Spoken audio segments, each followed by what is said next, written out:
On commence. Donc, mesdames et messieurs les élus, bonsoir. Au public ici présent, bonsoir. Et puis donc à distance, puisque le conseil municipal est retransmis, donc je pense que tout fonctionne bien à distance. Il y a à la fois le support qui est aussi accessible à travers le lien qui est indiqué sur le site internet, c'est ça?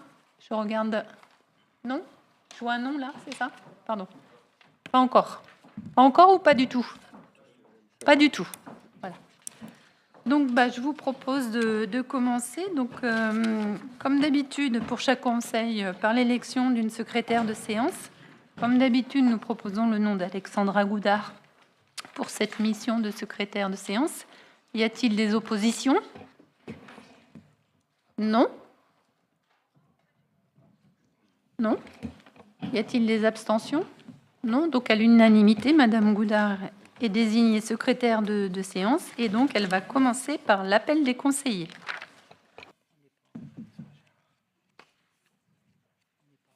Merci, Madame Sorin. Alors, Virginie Babic n'est pas arrivée a priori. Jean-Louis Bancel. Mélodie Burkhardt sera représentée par Virginie Chavreau. Lucas Kant. Gérard Caprini. Virginie Chavreau. Hervé Chavot. Agnès Sibiel n'est pas encore arrivée. Robert Dessaignet. Martine Dimino. Frédéric Faure. Yann Frachis sera représenté par moi-même, Alexandra Goudard présente. Alexandra Goudard présente. Philippe Grimonet. Présent. Sylvie Accard. Jean Klein. Présent. Delphine Lehu sera représentée par Frédéric Faure. Thierry Magnoli sera représenté par Philippe Grimonet. Présent. Julie Médina n'est pas encore arrivée. Lise Monnier. Virginie Babic. Très bien. Hélène Noc-Brunet n'est pas encore arrivée. Nicole Papot.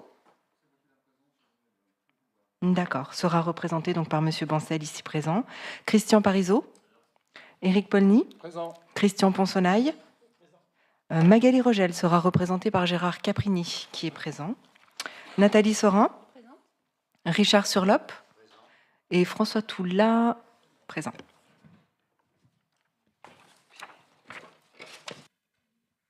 Merci. Le quorum étant atteint, je prononce l'ouverture du conseil municipal avec, dans le premier point, le relevé de décision du dernier conseil municipal qui se déroulait le 11 mai. Donc, le procès-verbal a été distribué, transmis aux conseillers municipaux. Y a-t-il des remarques ou des observations sur ce relevé de décision? Non? Une remarque pour personne? Eh bien, donc, je vous propose de le soumettre au vote. Qui est contre? Qui s'abstient? Adopté à l'unanimité. Il y a quelques absents qui ne sont pas encore arrivés, mais on les notera au fur et à mesure. Merci à vous. Je vous propose donc de commencer par Donc, Madame Médinac arrive. Donc, par le premier point qui est à l'ordre du jour de ce conseil municipal du 6 juillet. Et ce point concerne la création de postes. Et donc, c'est Madame Goudard qui vous présentera ce point. Merci Nathalie. Alors, pour rappel, la surveillance des enfants de l'école élémentaire pendant le temps de repas, ainsi que l'entretien des locaux du pôle scolaire, qui concerne l'école élémentaire et 2 bâtiments périscolaires, sont effectués par des agents de la commune qui sont contractuels. Ces postes doivent être recréés chaque année. Ce sont des contrats en temps non complet. Aujourd'hui, il y a 4 postes à 75%, un poste à 50%, un poste à 63% et 2 postes qui sont des postes rémunérés à l'heure. Suite à la demande de nombreuses associations lantilloises, nous avons décidé de rendre accessible le bâtiment du haut de l'ancienne école à partir de la rentrée prochaine. Et il faudra prévoir l'entretien de ce bâtiment ainsi que l'entretien du clubhouse du tennis qui est également concerné par cette proposition. Donc voici la proposition. Nous vous proposons aujourd'hui d'augmenter les heures de travail de certains de nos agents contractuels. Ces agents sont volontaires et leur travail est fort satisfaisant. Leur professionnalisme a été validé par leur manager. Et donc, afin d'inclure l'entretien du nouveau bâtiment des associations et du clubhouse dans leur temps de travail, dans le temps de travail de certains de ces agents, nous vous proposons de passer 2 postes qui étaient avant à 75% à 85%, de maintenir 2 autres postes à 75%, de passer un poste à 58,23% et enfin un autre à 63,70%. Au lieu de 63 cette année.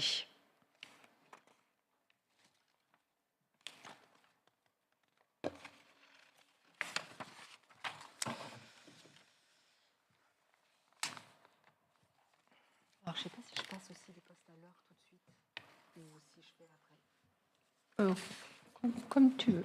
Donc, est-ce que vous avez des questions ou des interrogations sur ces premiers postes? Ou est-ce qu'on présente globalement ces postes-là, puis les postes qui sont à l'heure, comme vous voulez? Comme tu veux, puisque... Voilà. On va peut-être faire tout en même temps. Donc, concernant les 2 postes qui étaient à l'heure, je vais vous rappeler le contexte un petit peu particulier de cette année encore. Nous avons dû gérer les aléas dus à la crise sanitaire, comme de nombreuses autres communes. Et il a fallu s'adapter aux fermetures de classes, aux absences des élèves, des enseignants, ainsi que des agents. Donc, la création des 2 postes à l'heure n'est pas suffisante pour nous aider à gérer ces aléas. Donc, nous vous proposons d'en créer un 3e, voilà, d'un 3e à l'heure. Merci. C'est assez classique, hein, puisque chaque année, donc on crée ces postes. Là, la différence, comme cela a été très bien expliqué, c'est qu'il y a une augmentation du temps de travail pour certains postes, et puis la création d'un 3e poste à l'heure. Y a-t-il des questions, des remarques? Non? Eh bien, écoutez, je vous propose qu'on soumette au vote.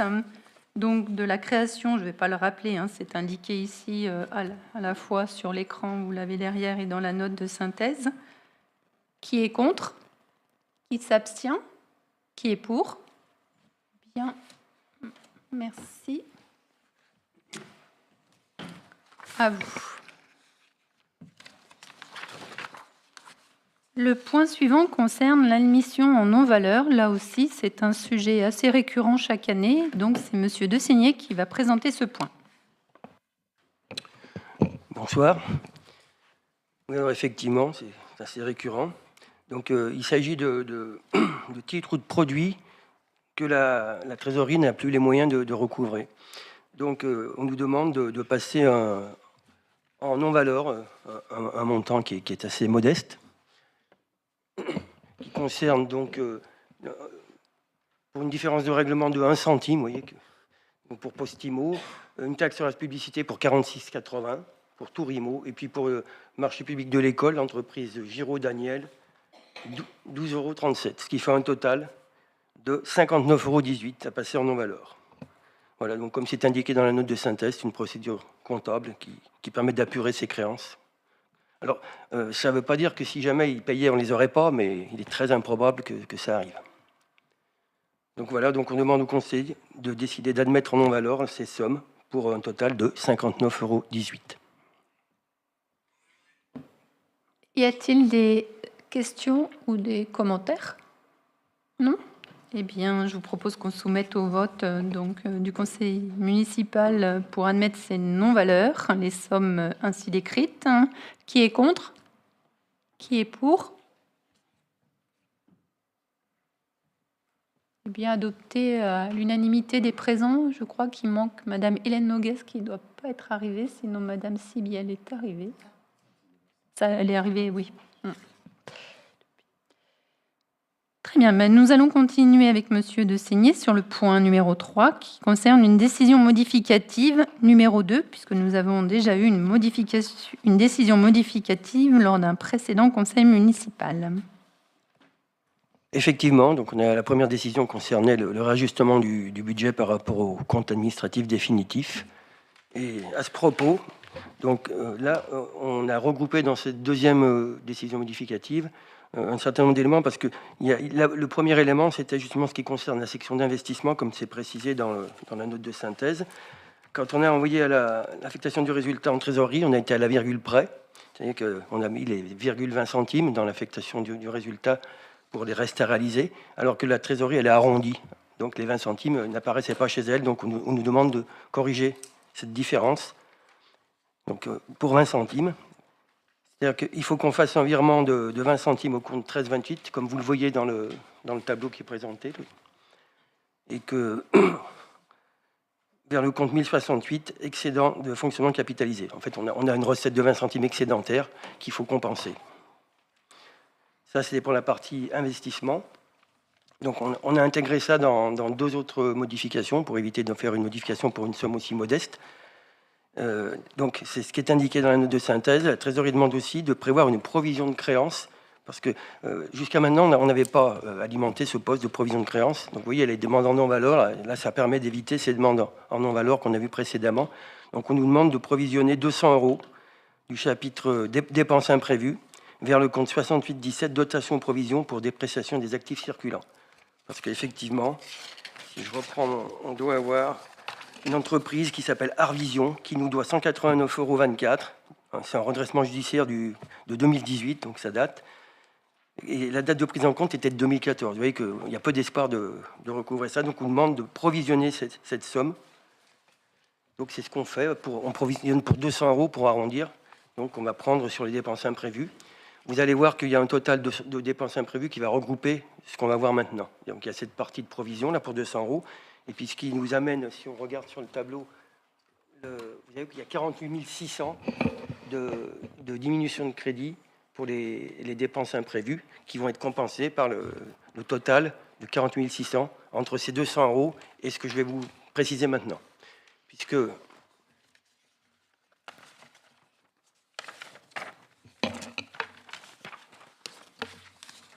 voilà, on a un petit peu sous-estimé les dépenses de personnel au budget, puisque là, avec l'explosion de l'inflation, il y a eu l'augmentation du SMIC de 2,67% en avril. Le point d'indice, on nous a annoncé récemment qu'il augmentait de 3,5%, plus les suites du Covid, font qu'on est obligé d'alimenter le compte personnel, le chapitre 12. Donc c'est ce que vous pouvez voir dans le tableau. En chapitre 12, frais de personnel et frais assimilés, plus 20 000, on est obligé d'augmenter de 20 000. Et en rémunération, donc principale, c'est 20 000, et rémunération des non-titulaires, 25 000, ce qui fait un total de 45 000. Et puis, il y a, dans les autres charges de gestion courantes, les indemnités d'élus, plus 1 700, cotisation sécurité sociale par patronale, plus 1 700, plus les 200 € tout à l'heure, ça nous conduit à ces 48 600 € qu'on prend sur le poste dépenses imprévues. C'est ce que vous voyez, là, il y a si vous prenez dépenses imprévues, parce que ce n'est pas dans l'ordre, là, on a une diminution de crédit de dépenses imprévues de 48 600, et le total du reste fait bien, en augmentation de crédit, 48 600, ce qui nous fait l'équilibre. Donc c'est traditionnel, hein, il y a opération comptable pour équilibrer. Merci. Y a-t-il des questions ou des remarques? Non? Bien, je vous propose de passer au vote. Qui est contre? Qui s'abstient? Qui est pour? À l'unanimité des présents. Merci. Le point suivant, qui est le point numéro 4, concerne la convention d'adhésion au service commun de la communauté de communes des Pays de l'Arbrel. C'est Madame Chavreau qui va nous présenter ce point. Merci Madame le maire, bonsoir à tous et toutes. Il s'agit d'un point assez administratif, puisque au niveau de la communauté de communes du Pays de l'Arbrel, il est prévu la mise en place de services communs. L'idée est de mutualiser des ressources et des services au niveau des 17 communes, donc portées par la CCPA. C'est très utile, notamment pour les plus petites communes qui n'ont pas au sein de leur service des agents avec des compétences techniques particulières et sur une large thématique. Très clairement, pour les communes de l'Arbrel, par exemple, et de l'Antilles en particulier, nous faisons assez peu appel à ces services communs, dans le sens où, forcément, au regard de la taille de la commune et des équipes et de la qualité des compétences de nos agents, eh bien, nous avons déjà ces ressources en interne. Cela dit, il reste pourtant intéressant pour la commune de l'Antilles d'adhérer au moins à un des 3 services communs qui sont proposés par la communauté de communes, en l'occurrence les services communs achats et commandes publiques. Il s'agit soit de pouvoir faire appel aux services commandes publiques pour passer à un marché particulier, mais à ce stade nous avons peu fait appel, dans le sens où nos services et le DGS et la directrice administrative ont la compétence pour lancer ces marchés au niveau de la commune sans besoin d'avoir recours à une expertise extérieure, mais on aura la possibilité de le faire. Et également sur le sujet de la mutualisation de commandes, lorsqu'il peut y avoir un intérêt à mutualiser en nombre une commande de fourniture, par exemple, ou de services qui seraient communs à plusieurs communes, et pourquoi pas aux 17 communes, et notamment pour faire des économies d'échelle sur le montant. Donc, ce soir, nous vous proposons d'adopter la nouvelle convention qui régit les conditions d'adhésion à ce service commun achat et commande publique proposé sur le volet mutualisation de la CCPA, en prenant en compte qu'évidemment, il s'agit simplement de cadrer ce conventionnement, de cadrer la possibilité de faire appel à ce service commun, mais que la commune de l'Antilles y fera appel seulement en fonction de ses besoins particuliers, et que de fait, l'impact financier pour la commune sera en fonction des services que nous solliciterons spécifiquement. Y a-t-il des questions ou des observations? Non? Bien, je vous propose de passer au vote. Qui est contre? Qui s'abstient? Qui est pour? Eh bien, à l'unanimité des présents. Merci à vous. Le point suivant, qui est le point 5, concerne la convention de mise à disposition de données et d'application du système d'information géographique au niveau communautaire. Et c'est Madame Chavreau qui présente ce point. Un autre intérêt de mutualiser les sujets au niveau de la communauté de communes, c'est par exemple la création et la mutualisation d'un système d'information géographique communautaire. Donc c'est une particularité à la CCPA d'avoir en interne un poste de géomaticien, et qui permet de développer un outil très personnalisé au territoire et de cartographier l'ensemble des données sur des thématiques que nous pouvons d'ailleurs choisir. Par exemple, au niveau de la CCPA, la délégation mobilité y fait appel en particulier pour les projets de liaison cyclable.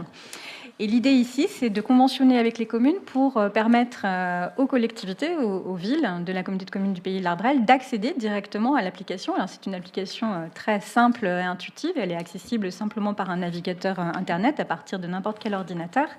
Et donc de visualiser sur le même outil toutes les données cartographiques, qu'il s'agisse de sujets de gestion de l'urbanisme, des réseaux, de déchets, des espaces publics, de la voirie, du développement économique. Et je dirais que finalement, la thématique est un peu infinie, dans le sens où l'application peut encore avoir des développements dès lors qu'on a internalisé cette ressource. Donc, la convention qui est proposée ce soir définit les conditions administratives, techniques et financières d'utilisation de ce SIG par la commune de l'Antilles. Et donc, il vous est proposé de l'adopter ce soir. Très bien, merci. Vous aviez dans la note de synthèse, accompagnant la note de synthèse, les différents modèles de convention. Voilà. Y a-t-il des questions ou des observations? Non? Eh bien donc, je vous propose de passer au vote. Qui est contre? Qui s'abstient? Qui est pour? Eh bien, cette convention, ce projet de convention est adopté à l'unanimité des présents. Le point 6 concerne la convention avec le CIDER, et en l'absence de M. Frachis, c'est M. De Seigné qui va vous présenter ce point. Oui, alors depuis 2016, les tarifs réglementés de vente d'électricité sont supprimés pour les consommations finales non domestiques. Donc c'est les tarifs jaunes et verts, je crois, depuis 2016, et depuis 2019 pour le tarif bleu. Donc ce qui fait que on ne bénéficie, enfin, il n'y a que les particuliers qui bénéficient de tarifs réglementés, et les entreprises qui ont un chiffre d'affaires inférieur à 2 millions d'euros, je crois, quelque chose comme ça.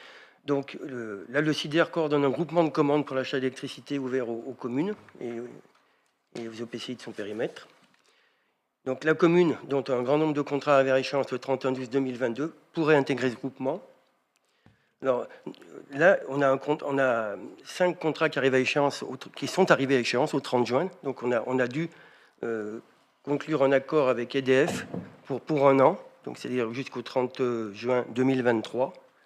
Mais pour le reste, pour tous les autres contrats, donc ça arrive à échéance à la fin de l'année là, et il faut qu'on prenne une décision par rapport à cette intégration du groupement du SIDER. Alors, vous voyez que le renouvellement avec EDF pour 12 mois, là, il y a le tarif de consommation multiplié par 5. On passe de 25 kg à 125 kg par an. Ce n'est pas le total de ce que ça nous coûte, parce qu'il y a l'abonnement, il y a des taxes proportionnelles, des taxes qui ne le sont pas, c'est assez compliqué. Mais rien que le tarif consommation, on voit que l'écart est énorme. Donc, vous pouvez voir le détail de la convention qui est jointe en annexe. Donc, c'est un engagement pour 3 ans, sachant qu'il y a des contrats subséquents, ils appellent ça comme ça, qui seront négociés tous les ans. Pour 2023, donc c'est quasiment fait. Pour 2024, pour 2025. Et là, on peut sortir, enfin, les adhérents peuvent sortir, mais ils doivent accomplir au moins le contrat subséquent en cours. Je ne sais pas si je suis clair, mais c'est assez... C'est pas très... Je ne sais pas s'il y a des questions, j'essaie d'y répondre. Donc ce qu'on vous demande aujourd'hui, c'est d'approuver les termes de la convention, qui nous permettra de bénéficier de l'effet de volume, parce que si on se retrouve tout seul face aux différents opérateurs, c'est David contre Goliath. Voilà, donc il est proposé d'approuver les termes de cette convention, dont vous pouvez voir le détail en annexe, et d'autoriser l'adhésion de la commune à ce groupement de commandes. Voilà, c'était important de se positionner et d'en faire part au SIDER avant la fin du mois pour pouvoir que le SIDER puisse lancer ses appels d'offres et donc soit applicable pour les communes qui souhaitaient à partir du 1er janvier 2023. Y a-t-il des questions ou des observations? Non? Non? Bon, bah, c'est très clair. Merci, monsieur De Signé. Eh bien, je vous propose de passer au vote. Qui est contre? Qui s'abstient? Qui est pour? Eh bien, merci à tous. Donc, ce projet de convention avec le SIDER pour l'achat d'électricité est adopté à l'unanimité des présents. Le point suivant, le point numéro 7, concerne la convention avec les associations Polygone et les Petits Lutins. Et c'est madame Oudard qui va vous présenter ce point. Merci Nathalie. Depuis plusieurs années, donc, la commune verse à 2 associations une subvention pour le bon fonctionnement de leur structure, enfin à plusieurs autres associations aussi, mais la particularité de ces 2 associations, c'est que ces subventions sont supérieures à 23 000 €. Et de ce fait, nous devons signer une convention d'objectifs avec chacune de ces associations. Les conventions formaliseraient les objectifs entre la commune et l'association, ainsi que les modalités de versement de cette subvention. Les 2 associations qui sont concernées sont l'association Polygone, d'une part, et l'association des Petits Lutins, d'autre part. Nous vous proposons, alors ces conventions étaient associées en annexe à la note de synthèse. Nous vous proposons ce soir de signer une convention d'objectifs pluriannuelle avec l'association Polygone, ainsi qu'une autre convention pluriannuelle d'objectifs avec l'association des Petits Lutins.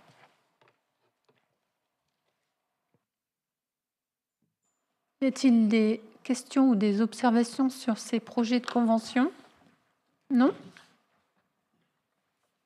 Eh bien, écoutez, je vous propose que l'on passe au vote.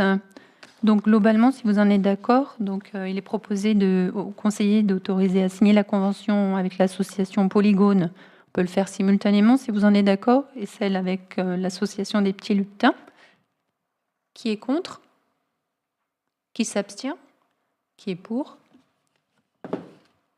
Eh bien, merci à vous. Donc, ces 2 conventions sont validées à l'unanimité des présents. Le point suivant, qui est le point numéro 8, concerne la subvention exceptionnelle à l'association du Club de l'Amitié. Et c'est monsieur Paulny qui va présenter ce point. Merci Madame le maire. Bonsoir à tous.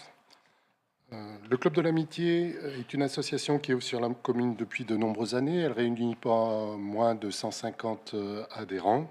Elle sollicite aujourd'hui de la part de la mairie une subvention exceptionnelle d'un montant de 500 € pour l'achat de divers matériels nécessaires à leur activité, notamment un lave-vaisselle à remplacer.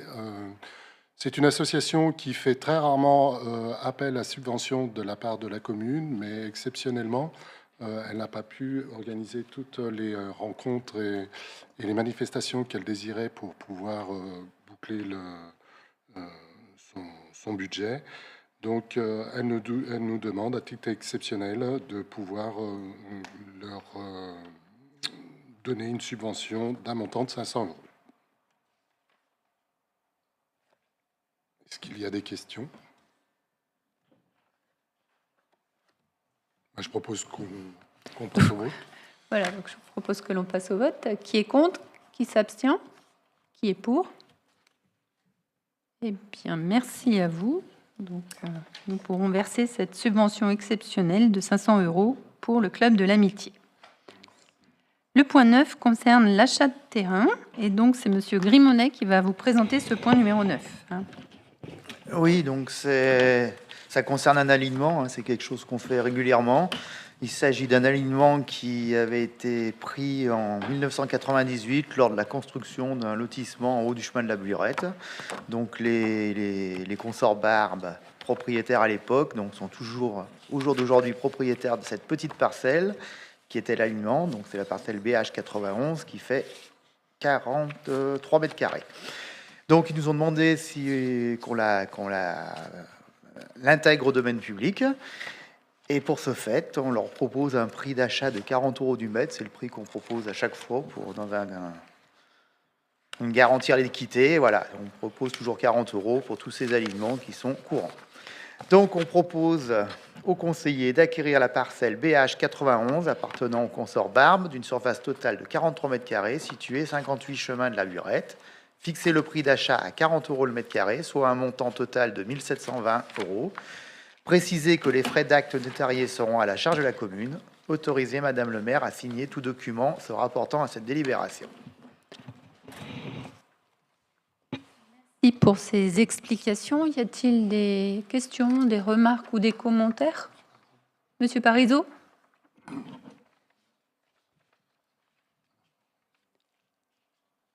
Oui. Oui, alors juste une petite remarque. Qu'il y a une équité, je suis tout à fait d'accord. Par contre, il va y avoir un souci. Je pense que l'arrêté de lotir, il a été fait en 98 avec justement une réserve qui désigne un terrain qui sera cédé gratuitement. Donc aujourd'hui, pourquoi est-ce qu'on achète ce terrain ? Et si on achète ce terrain, à mon avis, il va falloir modifier l'arrêté de lotir. Écoutez, merci pour cette remarque. On va la prendre en compte, on va faire des recherches. Et puis, du coup, je vous propose qu'on annule ce point, on le reporte. Et, enfin, à moins qu'on ait l'explication. Je pense, il faudra que les services vérifient, mais je pense que c'est pas la première fois que ça arrive, ce genre de choses, puisqu'avant, effectivement, tous ces alignements étaient à titre gratuit, mais depuis quelques années, la loi a dit que c'était interdit à titre gratuit, donc automatiquement, on paye. On l'a fait à plein d'autres fois sur des lotissements qui étaient déjà dans le code de l'ancienne loi. Mais bon, il faudrait peut-être effectivement, avant d'envoyer, enfin, je pense qu'on peut peut-être quand même prendre la délibération et avant d'envoyer, vérifier ce point. Mais ça paraît compliqué de revoir l'arrêté de lotir maintenant. En tout cas, effectivement, c'est vrai qu'à l'époque, c'était des sessions gratuites. Donc, est-ce que vous êtes favorable au fait de voter cette délibération aujourd'hui avec le prérequis de vérifier si c'est bien, enfin, si l'explication qui est donnée, c'est-à-dire il n'est plus possible par la loi de rétrocéder en fait ces alignements à titre gracieux et que du coup, on applique le tarif au mètre carré qui est le même depuis tout le temps, c'est-à-dire 40 € le mètre carré. Est-ce que ça vous convient comme... Oui, ça convient à tout le monde? Très bien. Eh bien, je vous propose donc de soumettre au vote cette délibération. Qui est contre? Qui est pour? Eh bien, adopté à l'unanimité des présents, on fera cette vérification et on vous confirmera par écrit avant d'engager l'acte. Merci à vous. Le point suivant concerne le point 10 et concerne la billetterie de la saison culturelle, dans le cas particulier du remboursement des billets.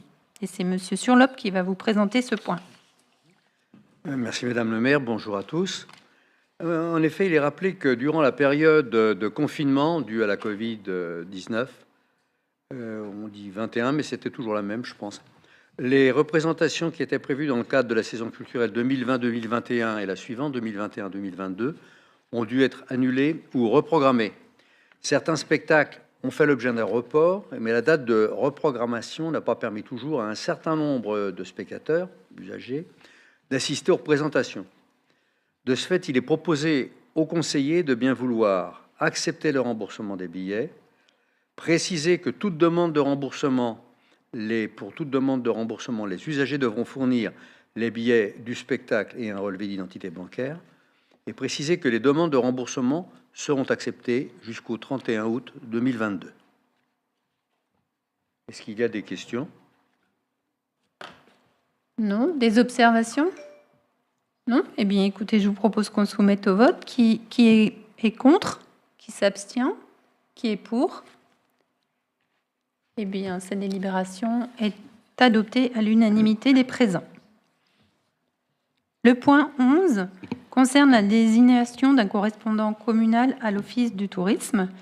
Donc, par délibération, nous avions le 22 juillet 2020 désigné M. Gérard Caprini et M. Surlop comme les correspondants communaux à l'Office du tourisme du pays de l'Arbrel. M. Surlop a fait savoir qu'il ne souhaitait plus remplir cette fonction de correspondant communal à l'Office de tourisme. Et donc, nous devons désigner une personne pour ce remplacement. Donc, du côté majoritaire, nous proposons la candidature de M. Frédéric Faure.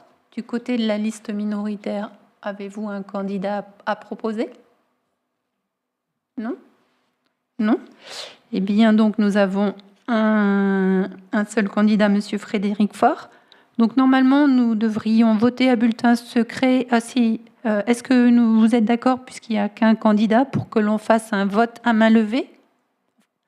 Alors, on va procéder en deux temps. On va déjà voter qu'on est d'accord pour voter à main levée. Une fois qu'on aura validé ça, on votera l'élection du candidat. Alors, sur le premier point, l'acceptation de voter à main levée. Qui est contre ? Qui s'abstient ? Qui est pour ? Eh bien, merci. Adopté à l'unanimité des présents. Puisque l'on a validé ce vote à main levée, maintenant, nous allons voter une deuxième fois pour la candidature de M. Frédéric Faure comme représentant communal à l'Office du tourisme du pays de l'Arbrel. Qui est contre ? Qui s'abstient ? Qui est pour ? Eh bien, merci. Donc, la candidature de M. Frédéric Faure est adoptée à l'unanimité des présents et nous félicitons M. Frédéric Faure qui, avec M. Caprini, représente la commune de Lantilly à l'Office du tourisme. Voilà, nous avons étudié l'ensemble des points à l'ordre du jour de ce conseil municipal du 6 juillet. Et donc, le point suivant concerne les décisions prises dans le cadre de l'article L2122-22 du CGCT. Donc, il y en a un certain nombre. Je vais essayer d'aller lentement pour que vous puissiez noter. Donc, dans le cadre de cet article, il y a plusieurs marchés qui ont été validés. Donc, le marché pour le renouvellement de la téléphonie mobile. Donc, ce marché a été attribué à la société Bouygues Télécom pour une durée de 3 ans et le montant du marché est de 21 690 €. Concernant le marché de la maîtrise d'œuvre pour la rénovation énergétique du centre d'animation, pour lequel, je le rappelle, on avait obtenu des subventions sous réserve que les travaux commencent en 2022. Donc, ce marché de maîtrise d'œuvre a été attribué à la société 3C, 3 TROIS, pour un montant de 26 374,21 €. Concernant les consultations pour une maîtrise d'œuvre pour l'installation photovoltaïque sur le toit de l'école élémentaire. Là aussi, pour mémoire, nous avions obtenu une subvention sous réserve que le projet démarre en 2022. Donc ce marché a été attribué à la société Citelia, CYTHELIA, certains connaissent, dont le montant, pour un montant de 5 285 €. Nous avons aussi lancé une consultation pour la rédaction d'une note de calcul pour l'installation de cette photovoltaïque sur les toits de l'école élémentaire. L'objectif, c'est de vérifier que la surcharge est acceptable. Et donc, ce marché a été attribué à la société BBL du groupe CMBP pour un montant de 980 €. Dans le cadre de ce projet, il y a aussi eu un marché pour constater une mission de contrôle, donc une mission de consuel pour le projet d'installation photovoltaïque sur le toit de l'école élémentaire.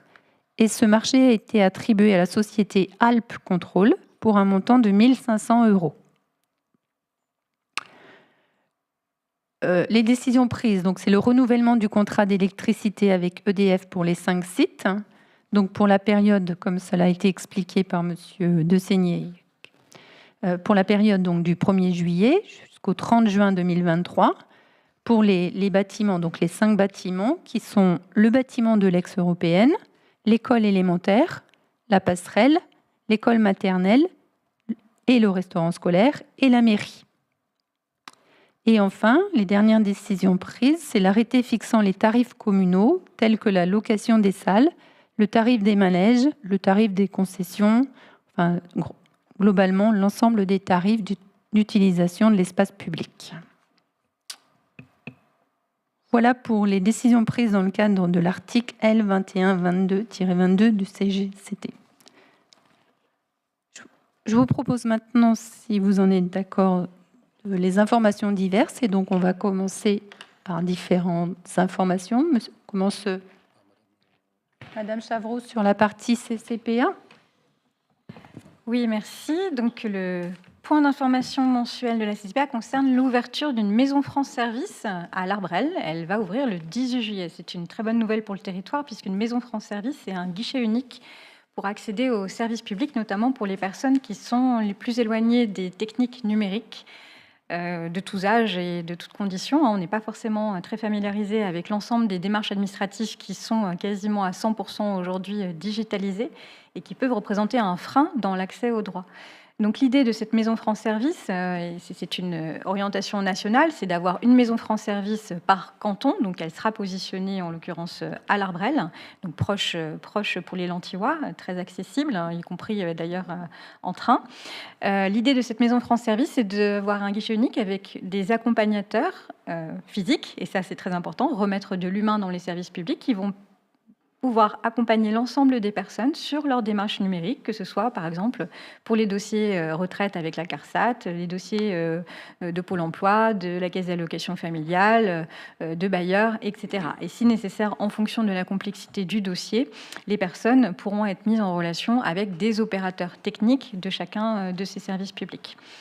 Voilà, donc une bonne nouvelle pour les territoires, des ouvertures en journée. On va commencer avec un positionnement du service au sein même du siège de la communauté de communes du Pays de l'Arbrel, donc positionné rue Passemar en l'occurrence.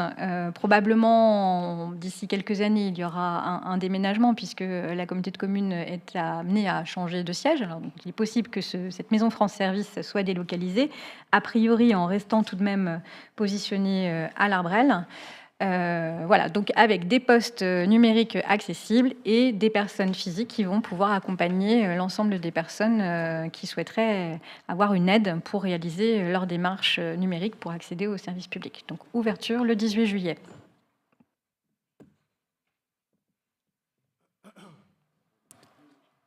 Oui, Monsieur Toula.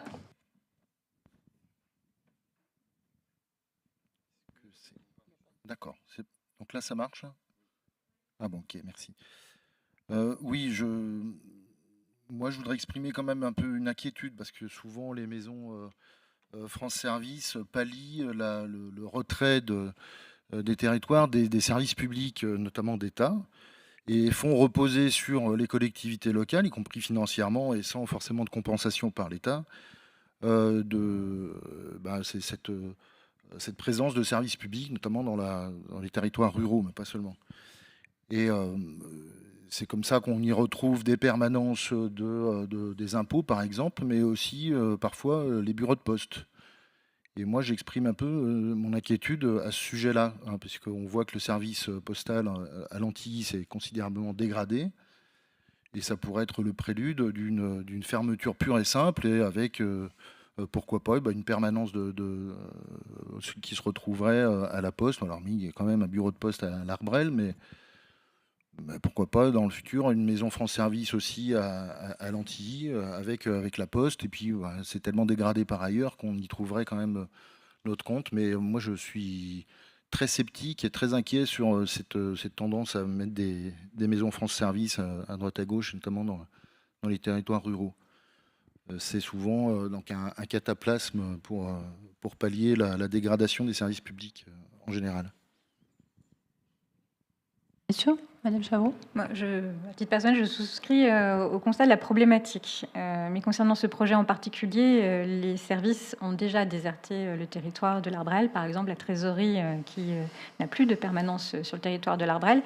Et effectivement, c'est bien la collectivité qui pallie cette absence, qui est en fait le corollaire de la digitalisation des démarches administratives, hein, très clairement. Et en fait, le concept Maison France Service, il est né après la crise Gilets jaunes, hein, où clairement, parmi les enjeux identifiés, le besoin de remettre de l'humain dans les démarches administratives est apparu de manière très essentielle sur l'ensemble des territoires, que ce soit les quartiers prioritaires dans les centres-villes ou des territoires périurbains ou ruraux comme les nôtres. Et effectivement, c'est la communauté de communes là qui va pallier, ce qui, je note quand même, est assez rare, puisque sur le territoire, il est assez... Enfin, je crois même qu'on est seul sur le Rhône, hein, peut-être... je ne me trompe pas, en Pleupluie, il y a peut-être une autre initiative, mais sur le territoire, qu'une communauté de communes prenne l'initiative de porter elle-même le service, c'est extrêmement rare. Je pense quand même que ça peut être souligné parce que, certes, ça conforte finalement la désertification des services publics en propre, mais ça répond surtout à leur absence aujourd'hui qui est constatée, puisqu'il n'y a plus que quelques permanences horaires qui vont de toute façon rester et étoffer Maison France Service.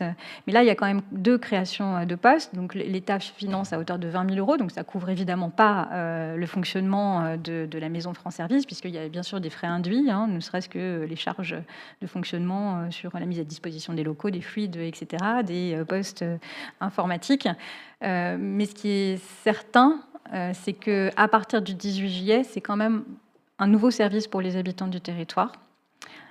Et donc, on va quand même vers une amélioration, même si c'est la collectivité qui se substitue au service public étatique. Merci. C'est vrai que le sujet n'est pas facile, je crois qu'on est tous d'accord pour partager le constat et le regretter. Et puis ensuite, une fois qu'on n'a plus les moyens d'offrir ces services, comment on rend service quand même aux habitants qui ont quand même des besoins. Et en fait, on a évoqué le sujet de la Poste. Ça en est un exemple aussi. À suivre. On continue avec Monsieur Poli, alors, ou Madame Goudard. Alors, je vais vous parler des chantiers jeunes. Nous avons organisé en lien avec la CCPA 2 chantiers jeunes cette année. Un qui aura lieu au mois de juillet, du 18 au 21 juillet, et la première semaine des vacances de la Toussaint, du 24 au 27 octobre. Ces chantiers sont ouverts à des jeunes de 14 à 18 ans, enfin avant 18 ans, 17 ans inclus, et sont rémunérés par une gratification de 100 € pour 20 heures de travail. Donc, ces chantiers sont encadrés par nos agents techniques et ils ont lieu du lundi au jeudi de 8 h du matin à 13 h. Ces chantiers ont eu énormément de succès. Donc, voilà, on est très satisfait de ça. Nous avons énormément de jeunes Lantillois et pas que qui ont rempli des dossiers. Alors, nous n'avons que 6 places. Donc, priorité sera donnée aux Lantillois et ensuite par ordre de dépose des dossiers à la mairie. Donc, on fera le point demain avec les services de l'accueil de la mairie. Et puis, il faudra ensuite confirmer aux jeunes Lantillois ceux qui pourront faire ces chantiers et malheureusement refuser le chantier aux autres. Voilà.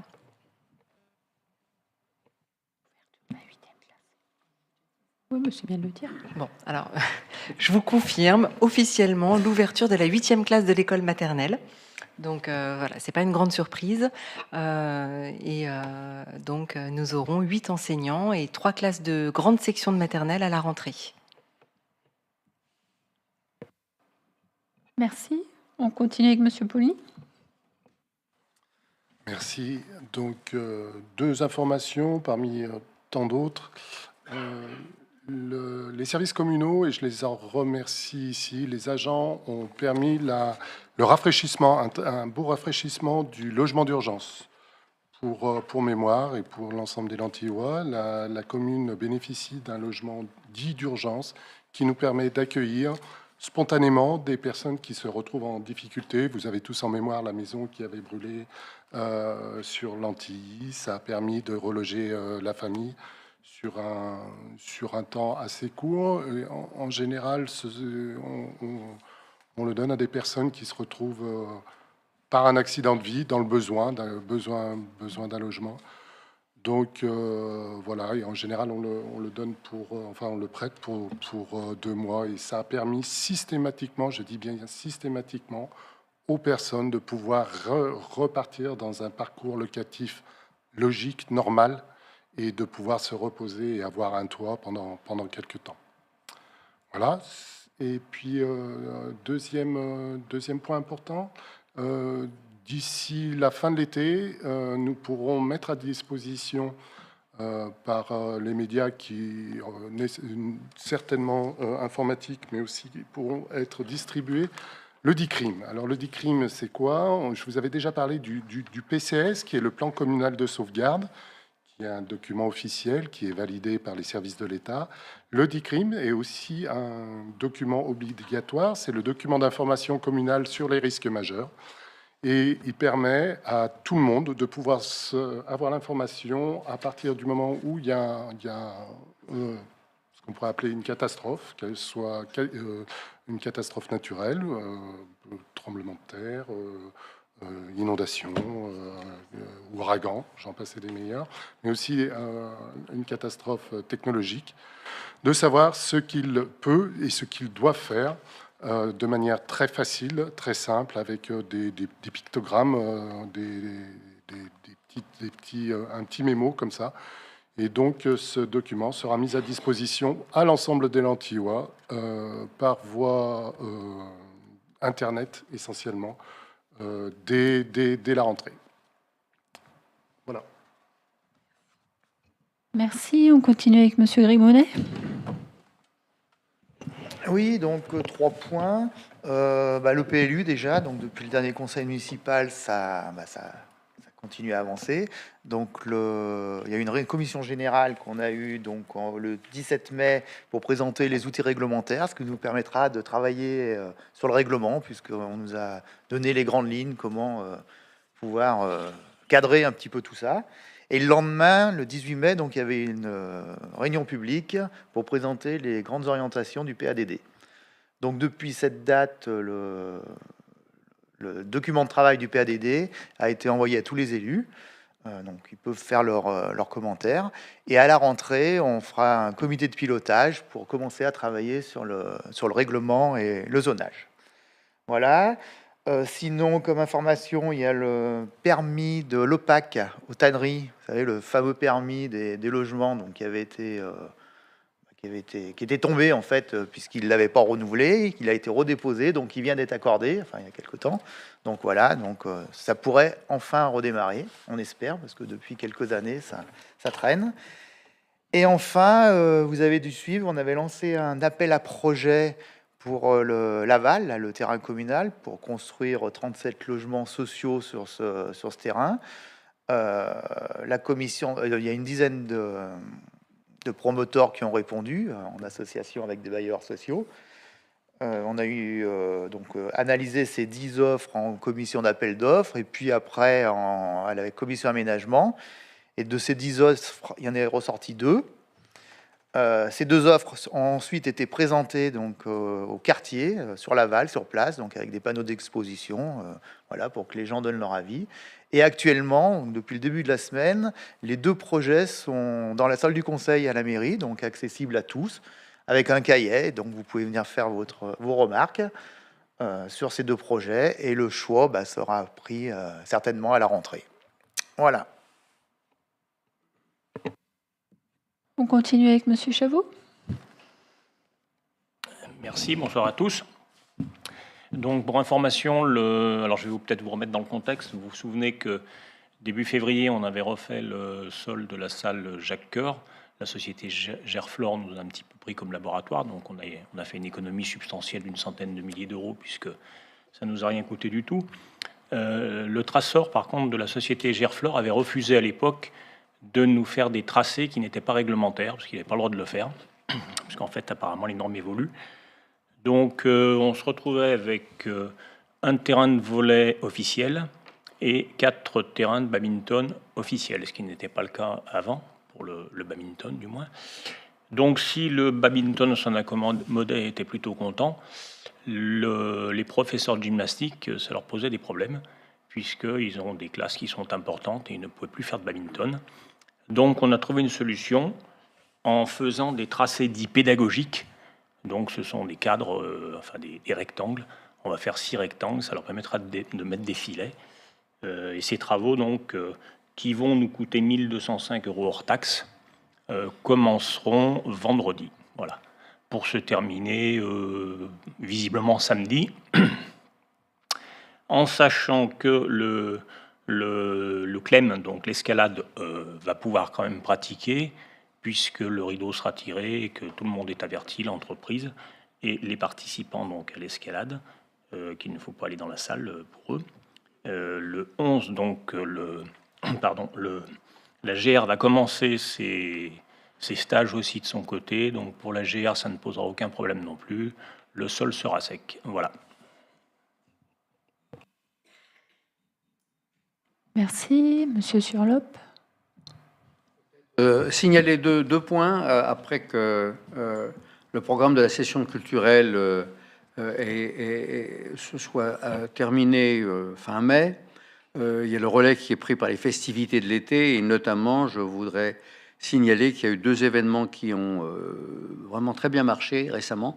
La fête de la musique du 21 juin qui mettait l'accent sur l'intervention des associations. Donc elles se sont toutes proposées de faire des programmes très coordonnés. Et parmi ces activités associatives, il y avait d'une certaine façon l'école des tout-petits de l'élémentaire qui ont fait une prestation très très remarquée et appréciée par les parents sur le parvis de la cathédrale, avec une dumiste qui était vraiment au top avec ses choristes, si je puis dire, et ses enfants. Et puis, ça s'est terminé par 2 concerts de groupes rock qui apparemment ont vraiment entraîné beaucoup de joie et de mouvement, de danse en tout cas, jusque relativement tard dans la soirée. Voilà pour les festivités en cours. Je voudrais également vous dire que fin août, comme chaque année, nous aurons le festival de jazz. Il continue, il se poursuit cette année du vendredi 26 jusqu'au dimanche 28 avec des nouveaux groupes qui donneront des concerts donc le 26 et le 27 et l'ensemble des stagiaires qui donneront à apprécier le travail qu'ils auront fait en stage le dimanche 28.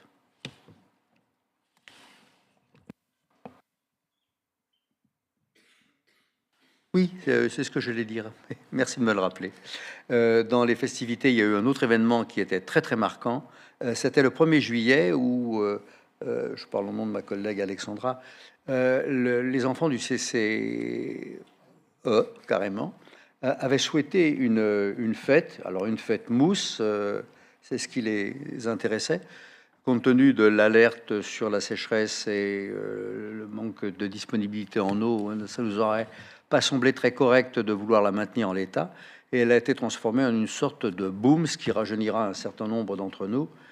Et ça a été absolument extraordinaire de voir énormément d'enfants, je dirais des filles surtout, danser le Madison et bien d'autres choses, avec un tas de morceaux également qu'on ne connaît pas, nous, mais avec une joie et une très très grande gaieté sur le floor dance qui allait de Casino jusqu'à chez Vival, je dirais, et où même les parents ont vraiment apprécié le moment. Voilà, ça s'est très très bien passé, et les gamins avaient l'air vraiment ravis. Donc une expérience probablement à renouveler.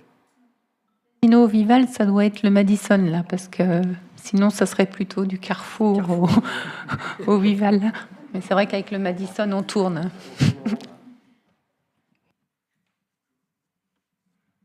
Y a-t-il d'autres ajouts d'informations? Non.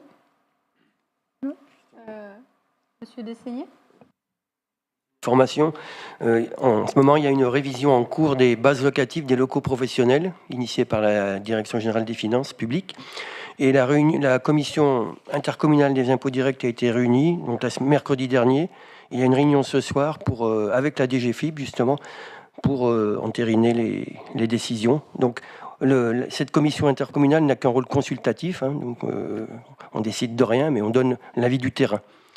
Et le 13, je crois que les décisions sont prises par la DGFiP. Mais d'après ce que j'ai compris, on ne saura rien avant début 2023 par rapport aux mesures d'accompagnement, parce qu'il y aura des augmentations, mais elles seront accompagnées, elles seront amorties, et on en saura plus début 2023. En ce qui concerne les particuliers, c'est prévu pour 2026. Donc il y a encore un peu de temps, mais ça viendra aussi. Ça ne concerne que les professionnels. Voilà. Merci. Y a-t-il d'autres informations Non. Sur la partie téléphonie, non. Peut-être un retour, je ne sais pas si, concernant la fresque du climat.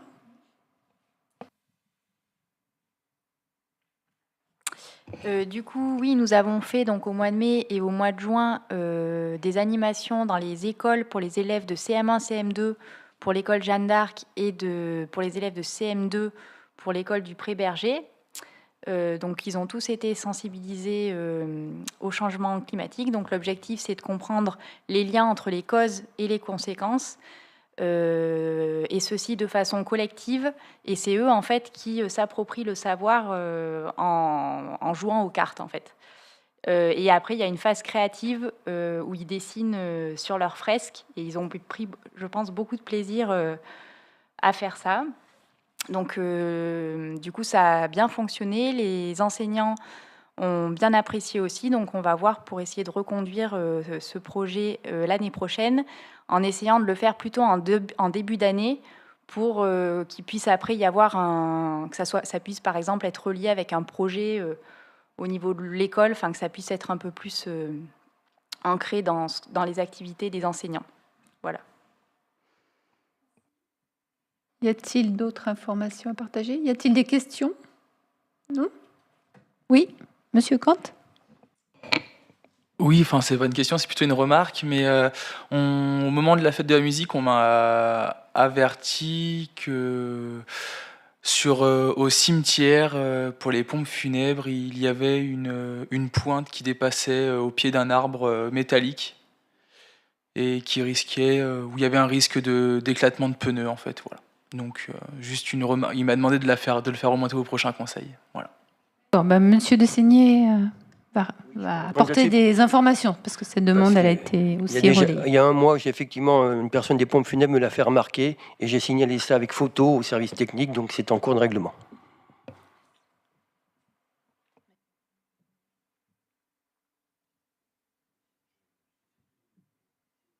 Ok, peut-être. On va faire une signalisation en complément rapidement. Merci. Merci pour la remarque. D'autres remarques ou observations? Non? Eh bien, écoutez, merci. On va clore ce conseil municipal pour sa partie officielle. Le prochain conseil se déroulera le 14 septembre. Eh bien, on va passer aux questions du public. Oui, madame?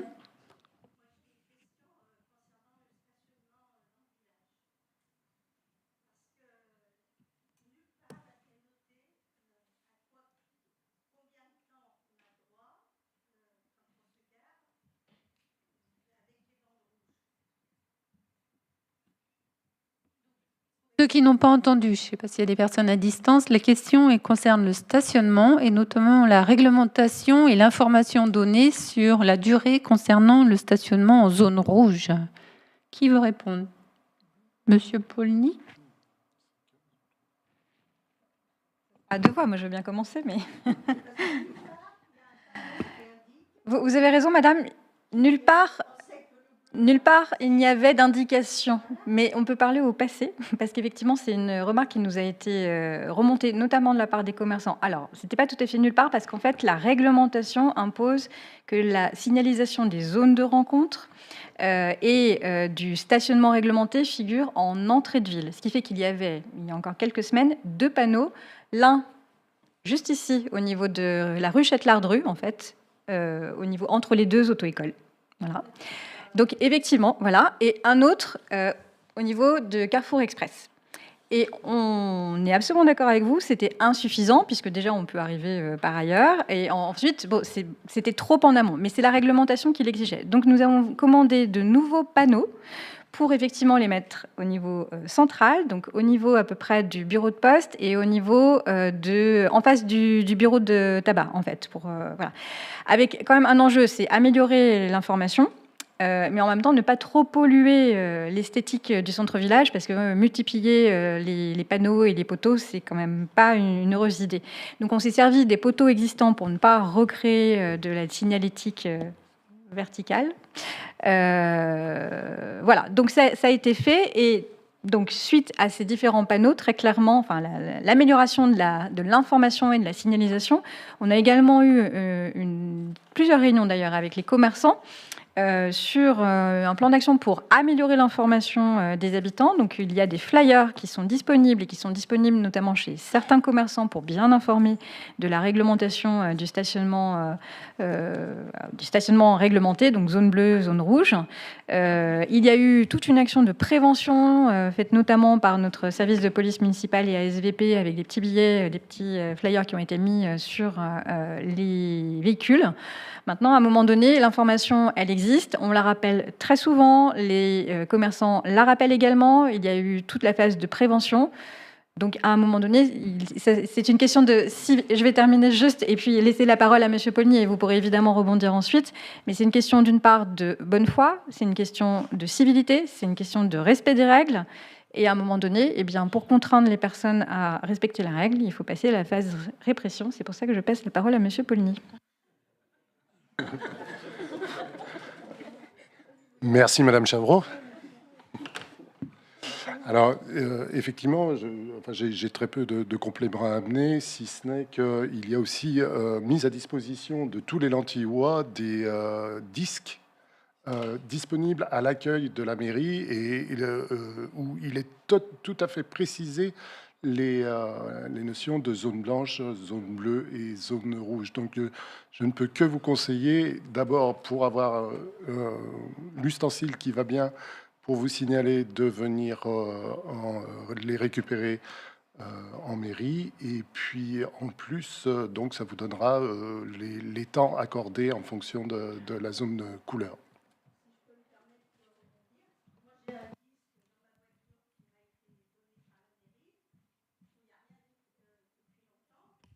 Il n'y a rien d'écrit derrière. Hein. Bon, alors Nous invitons à venir chercher un nouveau disque, en fait. On en a produit un certain nombre. Simplement, il y a beaucoup de gens qui ne sont pas au courant que vous distribuez des disques. C'est pour ça qu'on le dit. Merci pour votre question. Ça permet de le dire publiquement. Et... Donc, je trouve qu'au pire, ça soit écrit sur un bulletin municipal. Eh bien, dans la boîte aux ça a été lettres, fait, mais on peut le rappeler souvent, en fait. Je pense que... L'information, c'est l'art de Il y la... a beaucoup de gens à qui j'ai posé la question qui pensaient que la zone rouge, c'était une demi-heure. Non, c'est un petit peu moins. Hein, et je me permets de faire une remarque supplémentaire, c'est que même quand vous allez à la pharmacie, en un quart d'heure, c'est très compliqué de ressortir. C'est pour ça que, par exemple, il y a 3 niveaux. Hein. Il y a les places bleues qui permettent en effet de faire ses courses... plusieurs magasins, non, les 15 minutes, enfin les 20 minutes d'ailleurs, 15 minutes. Je parlais aussi pour les gens l'arrêt minute, hein. qui sont à mobilité réduite, qui vont se mettre vers la pharmacie. Personnes à mobilité réduite, elles ont des places réservées pour les mobilités. Alors, c'est peut-être un point. Il n'y en a que 2 et elles sont un peu loin. Pour quelqu'un qui a des problèmes pour marcher, de se mettre soit vers l'église, soit vers le carrefour pour aller jusqu'à la poste ou à la pharmacie, c'est compliqué. Bien entendu, madame, mais il fallait d'abord, quand on met un système en place, il faut bien qu'on ait les moyens ensuite de vérifier le respect du système. Cette vérification est faite par les différents types de couleurs. Vous comprendrez bien que les agents de police municipale et ASVP ne se permettront jamais de verbaliser quelqu'un qui a une voiture qui a été identifiée comme étant personne handicapée. On a assez de discernement pour pouvoir... J'accusais personne, hein. Non, simplement j'entends c'est des bien. remarques J'entends bien. Qui sont remontées, et moi je vois que j'ai une maman qui a 92 ans, qui a des problèmes pour se déplacer. Je vois bien comment c'est difficile de l'emmener quelque part faire une démarche. Donc, voilà.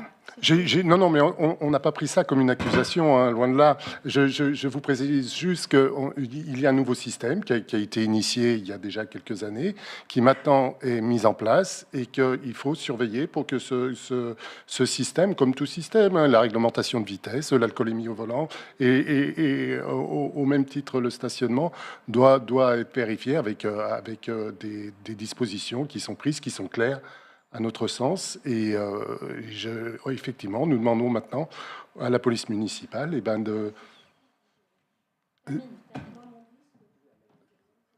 nous demandons donc à la police municipale de faire appliquer le système. Est-ce que ce serait possible aussi de vérifier que sur le parking de la médiathèque, que ça tourne bien? Parce que j'ai l'impression aussi qu'il y a très rarement des places libres. Donc, juste être sûr qu'il n'y a pas des gens qui sont garés constamment à cet endroit-là. Alors, en fonction des moyens que nous avons, hein, je vous rappelle, un policier municipal et une ASVP, les contrôles sont faits sans discernement sur l'ensemble de ce qu'on pourrait qualifier l'hyperbourg, mais aussi sur les grands axes tels que la nationale, tels que la D70, la D7. Voilà, il n'y a pas de discernement, il y a juste un problème de possibilité en fonction des moyens que nous avons.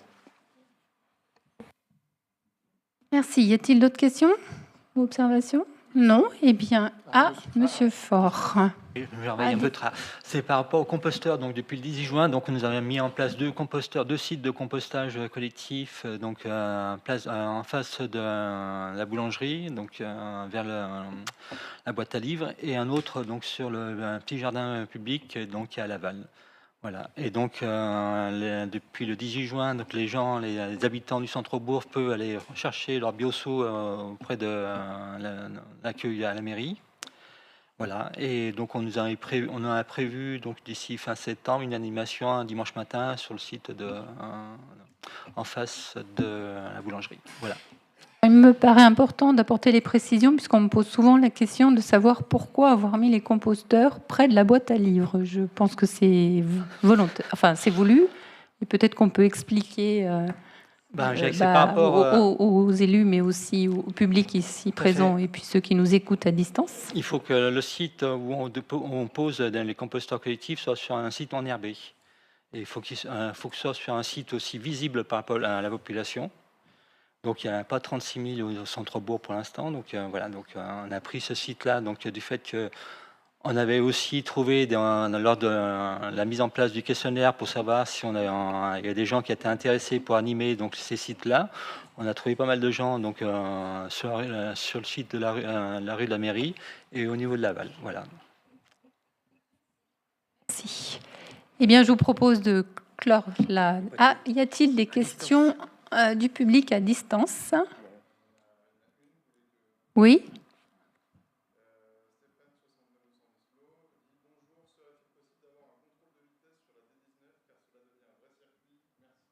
Très bien, c'est noté. Donc je répète pour ceux qui n'auraient pas entendu, des contrôles de vitesse sur la départementale 19.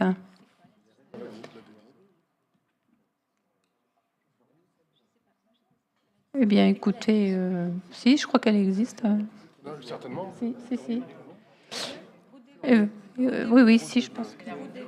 Donc, on me dit ici que ça doit correspondre à la route des Vœux. On soumettra à la gendarmerie. Oui, on va relayer le sujet à la gendarmerie. Très. Non, merci. Très bien, ben, merci à tous. Eh bien, voilà, donc nous allons clore le conseil municipal. Et pour nous élus, nous avons une deuxième réunion. Donc, je vous propose de faire une pause de quelques minutes pour voilà, faire les petites pauses techniques. Et puis, on se retrouve dans 5 minutes.